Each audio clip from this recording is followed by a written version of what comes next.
It's Monday, July 31, 2023. This is it for July. Tomorrow we begin August. That's a big milestone for me, and not one that I invite either. I look at the emergence of August as kind of the end of my fun time beekeeping. So I'm going to be in a crabby mood from here on in. This is just kind of the beginning of the hard work of beekeeping. You know, May, June, July. That's my fun beekeeping time. So I keep bees 9 months to have fun 3 months. So you can see the apiary is doing well. The honey boxes are stacking up. I sense that honey flow is waning, and it may have kind of petered out altogether. It's kind of early yet today, so you know, something might happen yet. I see a bunch of thistle here, so I think they should yield a little bit. Now August is when I start preparing for my honey crop, and I don't mean this honey crop. The preparation for my 2024 honey crop begins now in August, and even before then, because of course, you know, I'm making new nukes, and these little nukes I'm making here, thankfully it's mostly work, and there's not a ton of money that goes into them right now, because they won't pay back for probably 18 to 24 months, because they have to winter, and a lot of them are going to die, and they have to make a honey crop, and I have to harvest honey crop, and I have to sell the honey crop. So that takes a lot of time, and so it's just a rotation. You just have to keep up with that, because you know, this is last year's effort, and that's for next year kind of thing. But those kind of preparations, besides splitting and raising queens and making nukes, that's preparation for next year, and that's next year's crop. And that begins in earnest in August. And although it's a year-round thing, I say August because every day my options for getting my ducks in a row here are more limited every day. And by the time I get far into September, I'm kind of out of options. The fate is sealed, and all I got to do is feed and treat and house for the winter. So it's coming down to it. I've got about a month to really make a difference here. So, having said that, one of the things I'm doing here today is I'm transferring some of my mating nukes, the stronger ones, into some of my 6-frame poly equipment.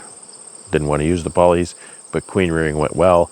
I don't even have enough polys, so I'm going to have to use the 4 frames.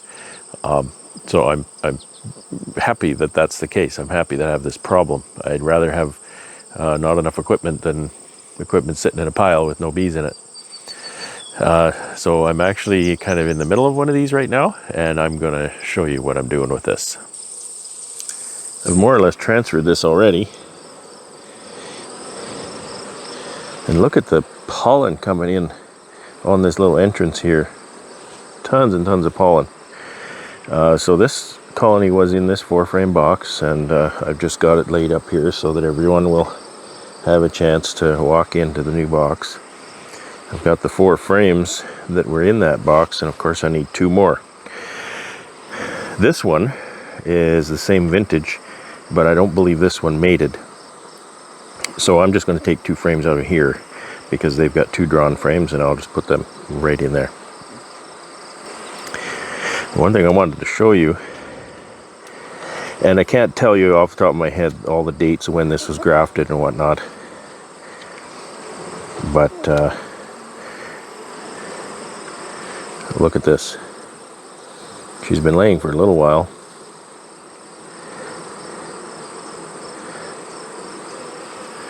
There's one complete slab frame of brood, and here's another one. Well, almost.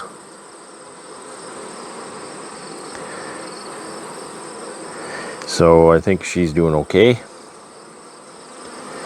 She should make something of herself if she survives the winter.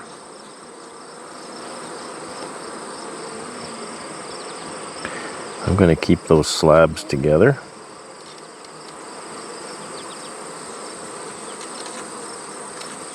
And I'm going to place a frame from this box between the outside frames and those two. I'm not transferring bees, but I will very soon shake this one out and they can go find somewhere else to live, because I don't believe they have a laying queen. So this is a pretty nice frame. They've got a lot of nectar in it. It's fairly recently drawn. It's open on this side. So I'll shake them off. I'm going to turn it around so that the open side faces the center of the nest. And then I have full confidence that that queen will tie into this frame and lay it up strong in like manner.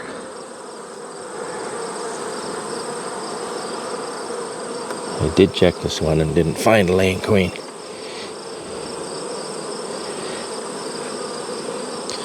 But I will go over it again here before I tear them apart.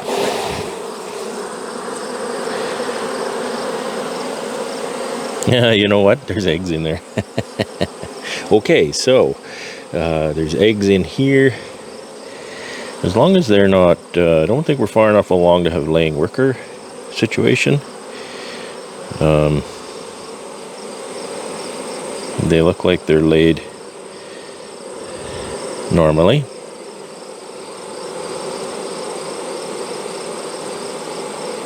I always like to check the cups to see if there's anything in them. It gives you an insight into what the bees are thinking. Okay, so I'll have to go back and replace this frame now.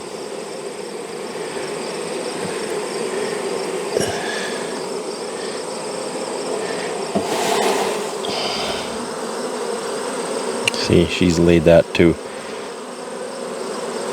So she's laid everything she can. These bees are... See, there's no brood, just eggs. So she started laying since I last checked, because there was nothing. And now there is.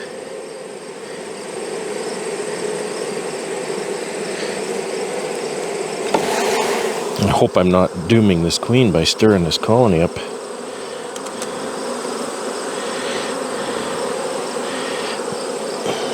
Okay.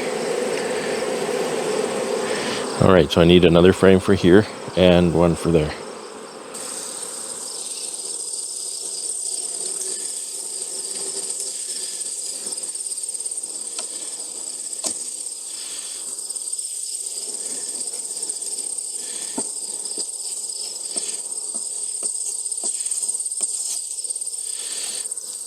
Change that X to a check mark.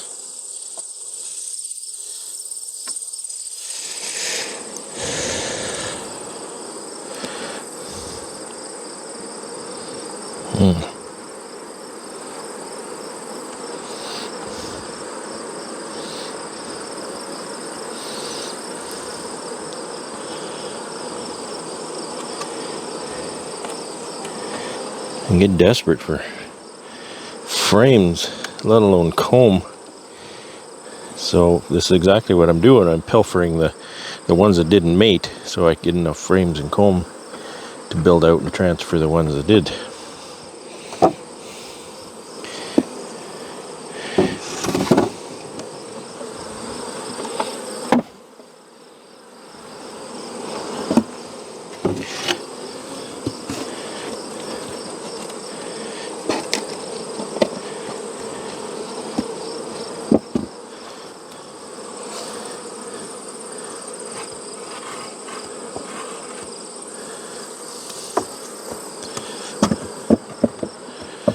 Okay, that's one of many.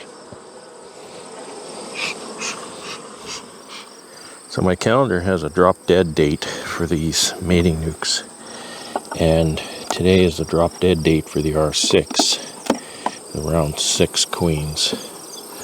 So This is the last check. These two have an X, meaning I've checked them before and didn't find evidence of a laying queen. As we saw with that last one, boy, she waited till the 11th hour.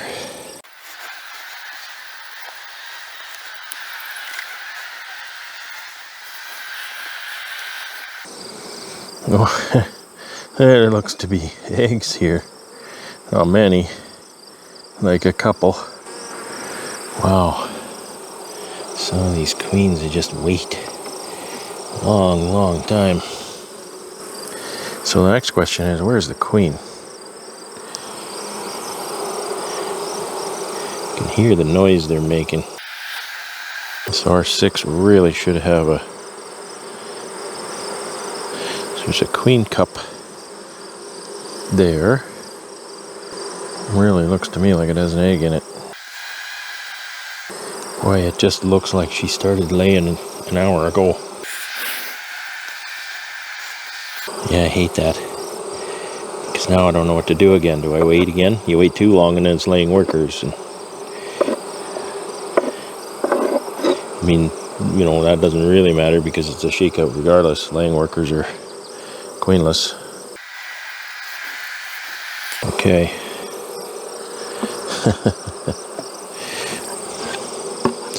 I'll give her another day. Let's see what she can do. Oh, this one got some population. See drawing that, see the color of that? That's recycled wax. That is not wax comb drawn on a honey flow. There's a little tiny part there that's fresh wax. And they'll strip the wax off of that foundation in order to do that. And once they strip that wax off, they'll never draw it properly. This is mostly nectar. I can feel by the weight. Bees kind of reserve usually some space for the queen. You can see that. So these queenless ones, they're just packed out. There's nothing in them. There's no space reserved for the queen. There's no brood. So I think this one is queenless. Therefore, I'll repurpose these frames. I'll shake out the bees. They can live somewhere else. And I'll repurpose the frames into nukes that are laying. It is definitely a meritocracy in the apiary. You prove yourself or you get shaken out. Because that's something an experienced beekeeper told me my first year. Do not waste good equipment on crappy bees. And I mean, the colony is not laying. You don't get much more crappy than that. So I'll take this away. I'll shake the bees out in front of weaker colonies. I'll take away everything that looks like home. Look at them coming back here to their entrance. And I'm going to take that away too. So you see how positional these hives are. I'll back up a bit. Now you can see how these are laid out, you know, in threes on this side. So this was their spot, and now they're in a flurry, and they've actually taken up coming to this one.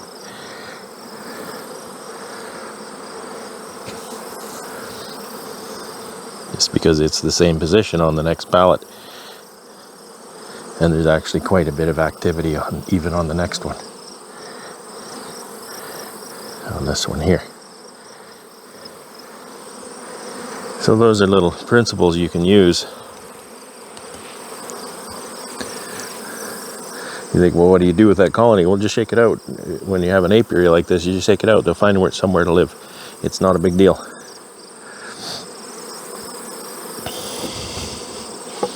This one should be shaken out too.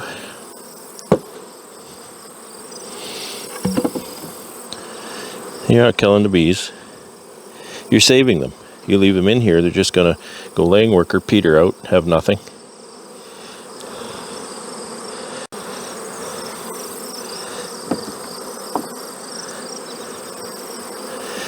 And then the colony dies. This way, shake them out, they join another colony, they contribute to the greater good, and they live on.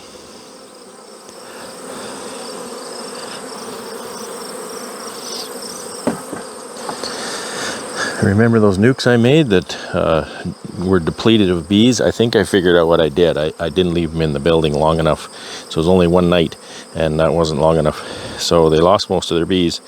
So I've been shaking these bees out here, and you can see the young ones. They're just walking right in. This normally works really well.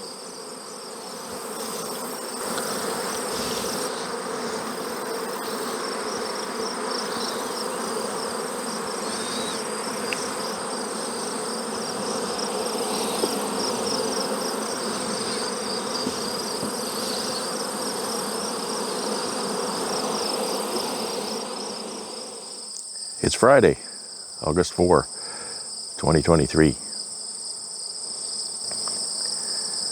It's been quite a whirlwind week. Started off, I thought I was getting a day off on Sunday, but I ended up doing deliveries much of the day. It was all, it wasn't in the city, so I was kind of just driving down the highway for hours. So that wasn't as bad. Always nice to sell the honey, and always nice to meet my customers. So that was good too.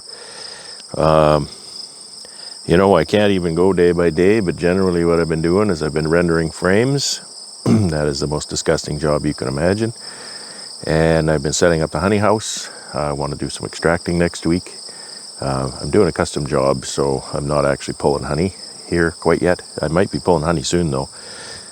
Need to get some extracting done. And I've been taking care of the nukes. Seeing things are going well there. I've been, my wife has actually been building a lot of frames for me, and she, to make it go a little faster, she builds the frames and then I snap in the foundation. So this is what I've got here today. I've got boxes of newly built frames, and you know, I've always used Manlake Right Style foundation. I have no complaints about it at all. I don't have trouble with the bees not wanting to draw it. However, this last box, I picked up 5 boxes recently, and the last box that I've been using seems that there's a lot more wax on it, which is really nice because that'll help the bees get going on it even faster. I always plan to have the foundation drawn during the flow. So right now, I don't know. I think the flow is kind of still trickling in, and I hope the foundation that I add today is going to get drawn at least some. I don't have any more drawn combs, so this is where I'm at with this. So you can see these have 2 honey supers, and I brought a few mediums just because that's what I had. But we're going to check those today and see how they're doing, and add a box of foundation because that's all I have if they need more space. Might as well start right here. See how the ladies are doing. So this one is really not in need of anything. You can't see any white wax from here. This one,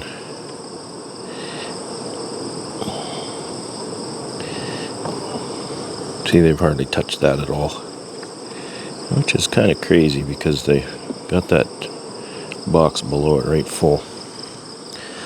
So if they had a flow, I really would think that they would be up in here drawing comb a little more, with a little more interest than that.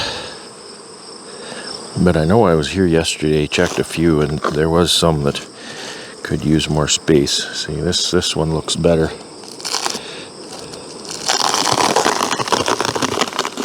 Definitely need more space.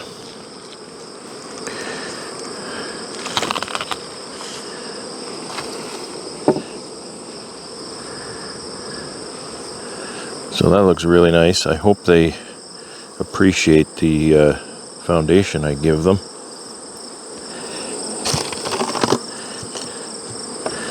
And another medium that they haven't touched.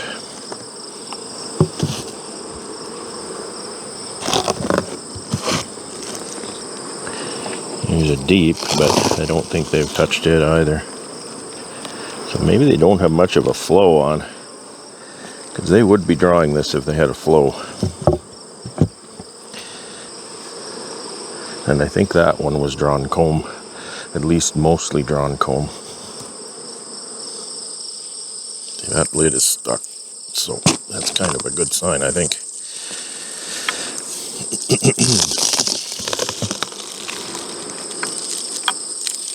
There's a little bit of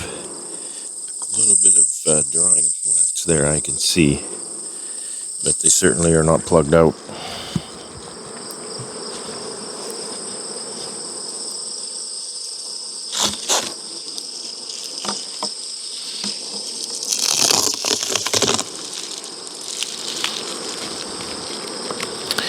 Now this one, at first glance, looks like it needs space, but this was drawn comb, and I think these frames are empty still. Like you can see by the white wax, if they're building that white wax, that's honey storage. So these are still available, so I'll leave them with that. They don't need more at this point. I don't think they're going to need more this season, to be honest. I don't have hive beetles in my area, thankfully, so I'm not worried about that. I could just put more foundation on. See, this is full. I could put more foundation on with impunity, as it were, without that concern.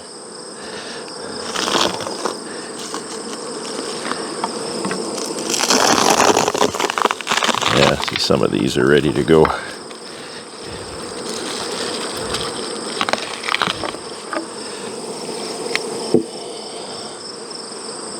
Okay, well, I'm going to keep doing this, just setting these lids down, and then I'll know where I'm at.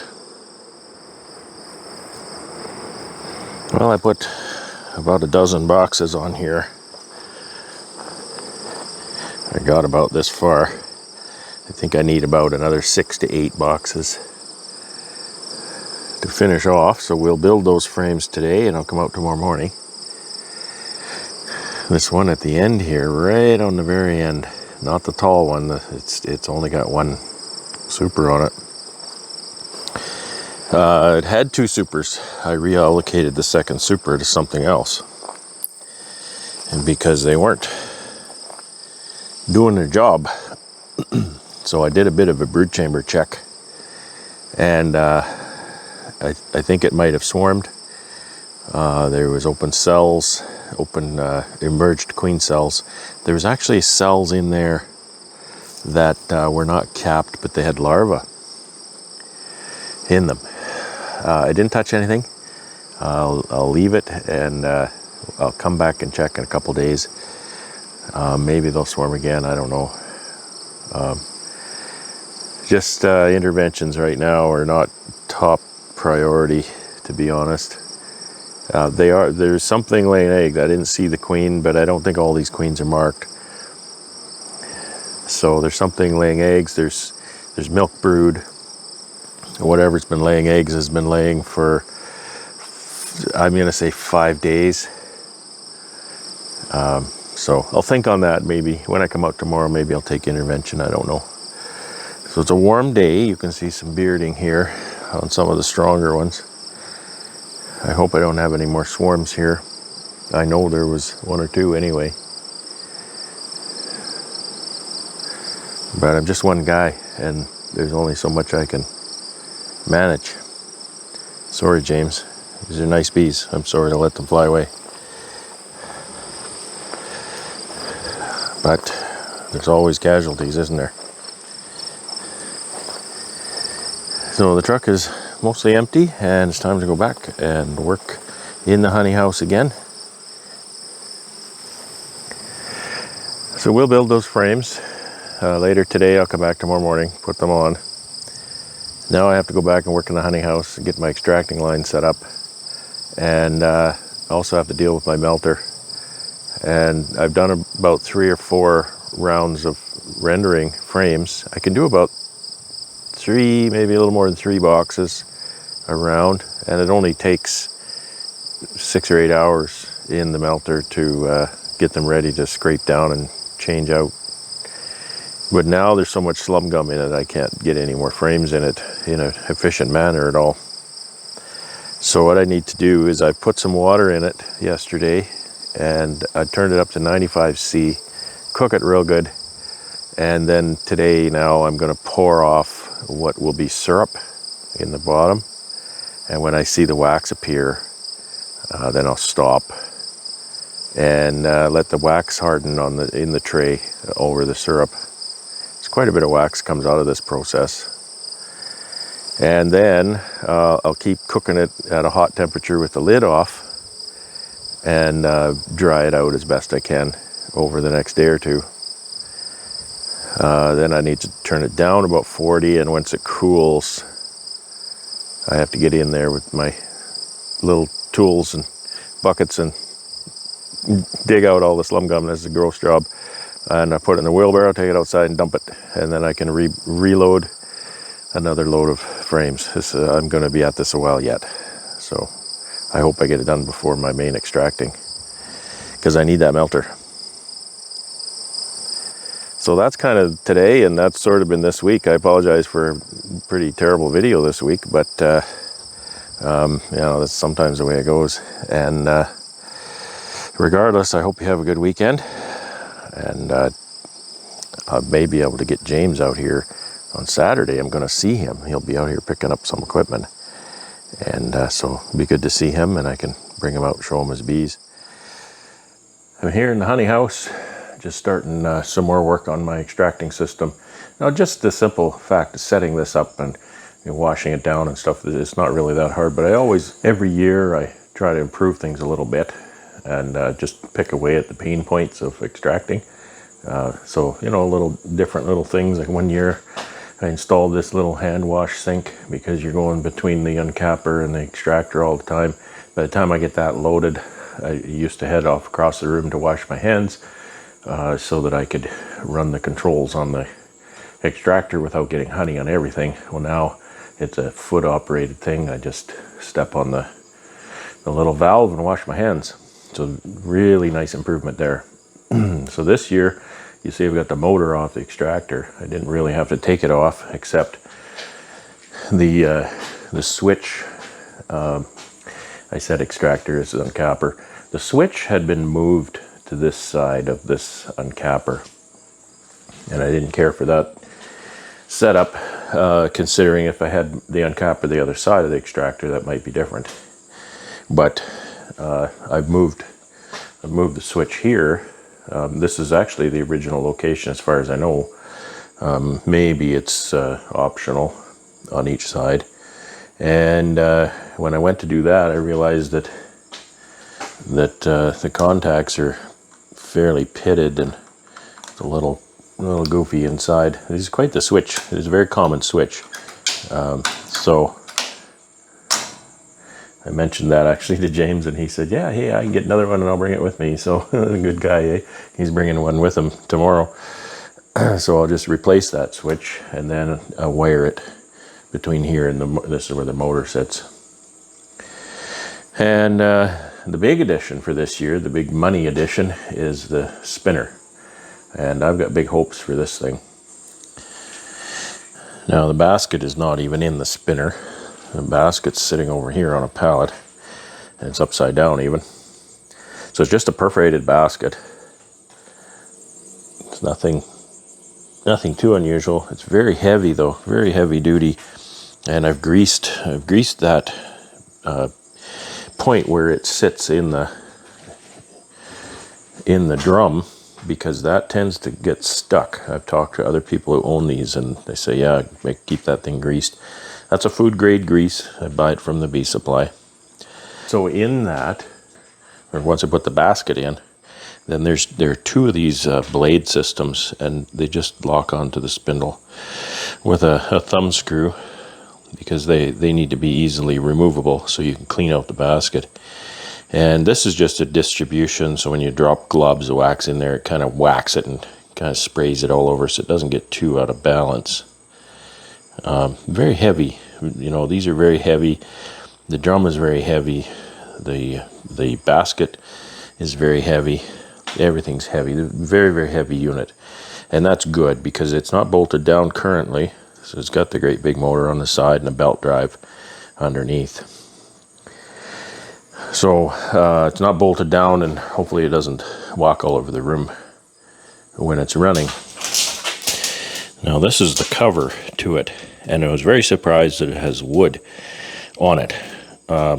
You know, you're going to make something out of stainless steel and food grade and food safe and all that kind of stuff, and then you screw some wood to it. The idea, I think what they're thinking is, because it has this pin, is that you can uncap over this thing with a hot knife. I don't know if somebody using a hot knife would want to buy a $6,200 US funds wax spinner, but hey, who am I? I was further surprised to see that wood is screwed on there with some really crappy Phillips head rusty screws. You couldn't even use a stainless screw to put that on. Yeah, so that's really weird. Another thing is the grate. I think the grate is too fine. There won't be not enough space for everything to go through there nicely. But we'll see. I'm probably going to run with that grate off, and I'm likely going to have to kind of bend these or something because they're welded on. It's not meant to come off. So, the other thing I'll show you, this is the outlet where the honey comes out. Look at this weld job. Looks like somebody's toddler welded that up. You spend that kind of money on something, it should be a heck of a lot nicer weld job than that, I would think. So on the lid, there's also this stainless backer on the lid. Let's see if I can show you one-handed.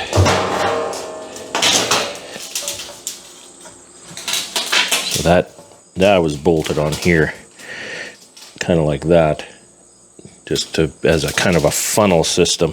What I'm thinking is, I know this uncapper can fling wax, and sorry, I was demonstrating with somebody, and so there's wax and stuff all over it. It has to be cleaned. So it can fling wax and honey and stuff, certainly, to hit this. And my tank has usually sat in here about this point, and it doesn't miss much, but it can miss a little. So it's good that this is round. It fits in here. I can even pull a little bit tighter here. But what I'm thinking is, because there's a gap between the tank and the basket, I don't want wax going in there. And also, when this thing's spinning, there's quite a breeze. You know, your extractor, when you spin it, there's quite a breeze created.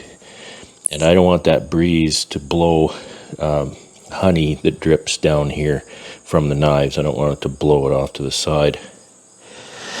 So the only thing I think I can do at this point is I'll put this lid on here, and then perhaps I'll put that stainless backer funnel system on the other way. I'll put that this way.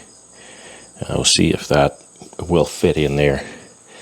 And so the presence of the lid should help with the breeze factor, and the stainless funnel thing should help with the directing it into the hole. Now I might have to end up taking this grate out of the lid, because I don't think the cap is going to fall down through that. I really don't. I could cut every second bar out of it, I suppose. Running with no grate is a little bit of a risk. I don't have employees, I don't have children. But if you drop a hive tool, you drop something down in there, and hit those big knives and whatnot, you know, results may vary.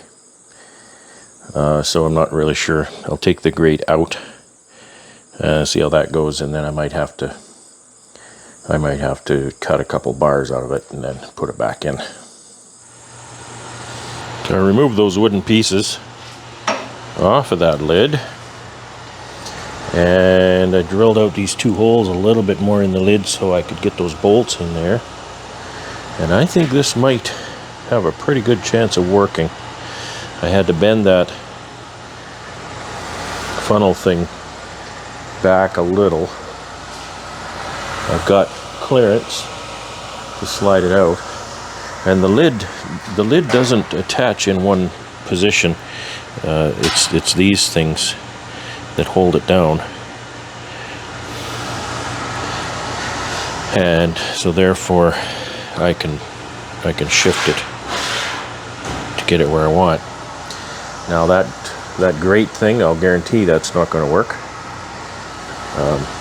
but I have to decide what I'm going to do about that. I might need to take this one out, take this one out. This is a very small space, isn't it, for all those cappings to fall down in. I'm going to have to play that by ear. I'll prove the theory that it's not going to work. I'll use it like that on the off chance it does work, but I'll guarantee you it won't. So that's how it goes. The wax kind of falls in this area right here, so that should hit that okay.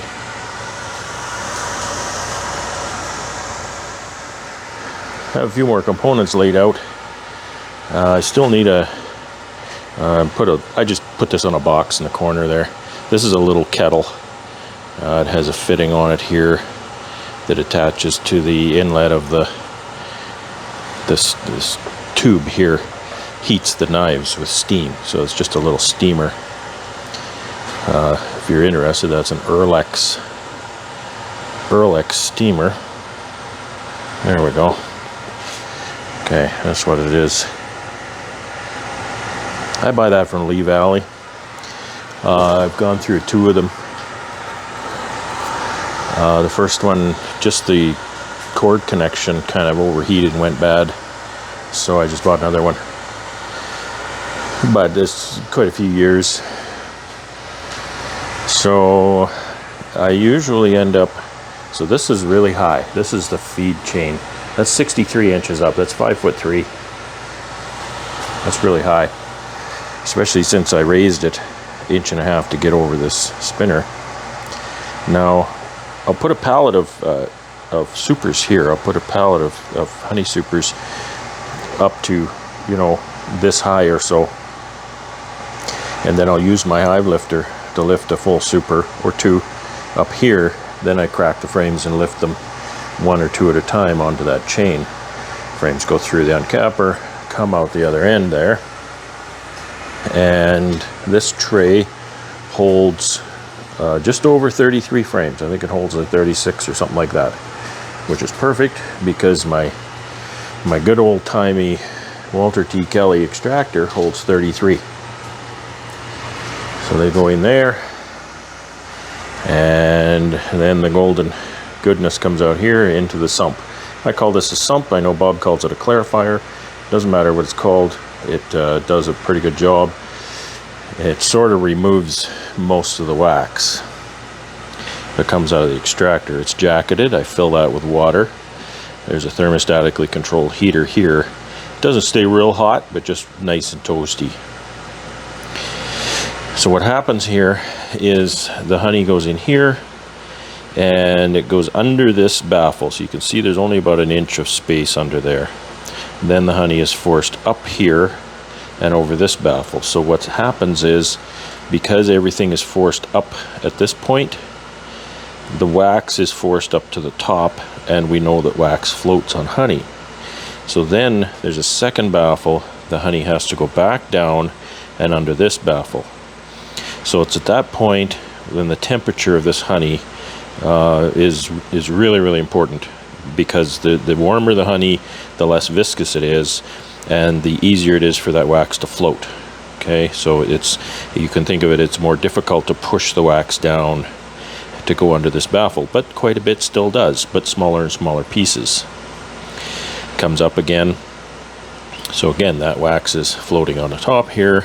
We get to the outlet, and there's a level switch that I haven't set here yet, and the outlet just goes out into my, once again, Walter T. Kelly honey pump, and the honey pump will pump the honey over to where I'll set my wax melter right here.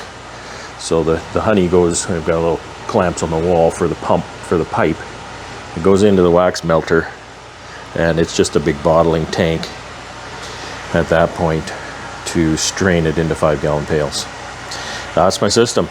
Pretty simple. And like I say, every year I try to improve things a little bit. First year I had a wooden stand. It's actually the stand that the wax melter sits on now. So then I had that made for me. Cost me a lot of money, but it sure is nice. I put a little timer. I've got a timer switch on my extractor, so I can set it for up to, I don't know, up to 45 minutes or something. Because it does spin a long time, depending on temperature, viscosity, moisture content, all that. Yeah, so there's a lot of cleaning to be done still, as you can see, and quite a bit of setup to do yet.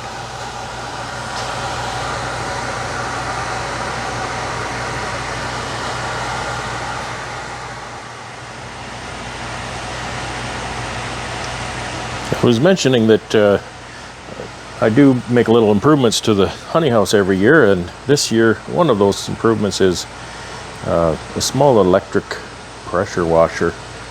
Of course, you don't use this while you're extracting necessarily, but if you have some cleanup to do afterward and even beforehand, it sure is a handy thing. And I have a really nice larger gas powered pressure washer, which is what I use to do a thorough cleaning in here or anything else. But I thought, you know, I often don't use it because I don't want to drag it out with the gas and run it, and you know, it has to run outside and run the hoses through the door and everything. So I thought, you know, these little guys are not expensive, and I don't remember what I paid, but you can see this is a Karcher K3, and they do have, you know, K1 and 2, I believe, and they're smaller and more affordable. This is just kind of the one that came up. I guess it's a popular model, and it's, yeah, it really works quite well. I was just pressure washing some of the foundation that I've taken out of these frames, and it works pretty good. It's not perfect, but it's darn good. That's every bit as good as it needs to be. That'll dry, and then I'll have to re-wax that. I'm going to re-wax them after I put them in the frames. I found that the amount of wax I put on, it can interfere with the slots in the top and bottom. I put quite a bit of wax on. So that's that. You can kind of see on this white one a little better. So again, not perfect, but it's got a really aggressive sprayer on it, and I am covered in the crud that comes off of there. You look at my arm. It's covered in gunk, and I think my whole body's covered in it. I was just spraying it over here by the frames that I was rendering, and now there's crud all over the boxes and whatnot. No big deal. It's a huge mess over here anyway. So anyway, I just thought I'd show you the little Karcher washer. I'll set that up in here and be able to use it when I need it. I might, you know, I always kind of envision something mounted on the wall, so I might even fashion a bracket at some point, get it up off the floor and mount it so it's not going to be tipping and falling. But anyway, that's the little K3.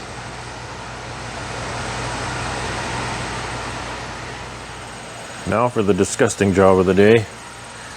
Oh, this is such a gross job. I have this many to do in that box, and then I have, these are 4 high and 2 deep. So there's 8, 8, 8, 8 there.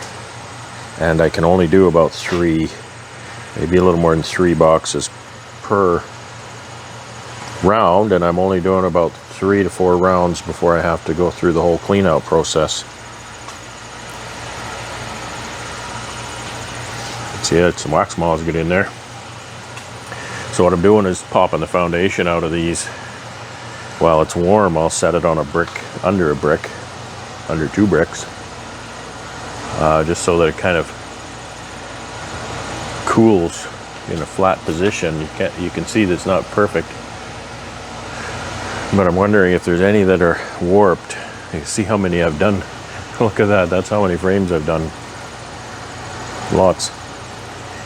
I'm thinking maybe if there's a few that are a little bit warped, I can maybe stack them up like this in the bottom of the melter with those bricks on them, warm them up, and I think it's going to take about 75°C so that they kind of, you know, get malleable. Turn it off, let it cool, and they might be flat. Gonna try it. So for now, I need to, there's a little bit of wax there. I'll dig that out, and then I'm gonna dump this disgusting water syrup mix. Here's a trick I learned from my mentor. Now you can see that better on the camera than I can even see it in the room.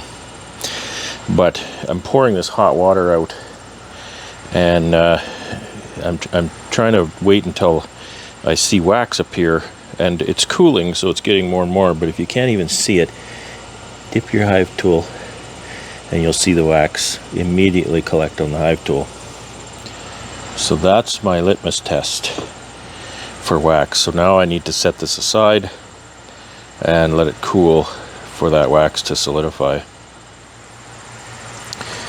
So I strain the effluent from the melter through this strainer, and then, you know, let that wax solidify overnight. I've done likewise here, and this is pretty much the last container. I'll let it drip for quite some time, and it shouldn't overflow that container. And that's the resulting gunky mess. That's really disgusting. So I'll cook this till tomorrow. I'll turn it down tomorrow morning, and it'll cool. Then the next day I can maybe start digging that out. That'll be Sunday. What I can't show you is how stinky this is. It's really stinky. And I used to be a pig farmer years ago. Well, I had pigs when I was a kid. I wasn't really a pig farmer, but I kept pigs, and I used to have to clean out their barns. And this is just about as bad. It's really stinky. But you know, after seeing the difference that refreshed frames, refreshed comb made to my bees this year, this is worth it to me. And I think I'm going to be doing this more often. If I do this every year, it won't be as intense. There won't be as much volume. So I think if I do this every year, pull some dead outs in the spring, pull some comb that just needs to be refreshed, render that off, I think this is going to really help the health of the bees. Really. So we'll have to wait till next year to kind of find how this worked out with wintering and whatnot. So I just really hope it makes a big difference, right? So that's about the excitement here today and this week. Not a very good video this week, I guess, but you know, it is what it is. Sometimes it's not very exciting, and sometimes it's really disgusting. So I wish you well. Have a great weekend, and take care and stay safe, and have fun with your bees.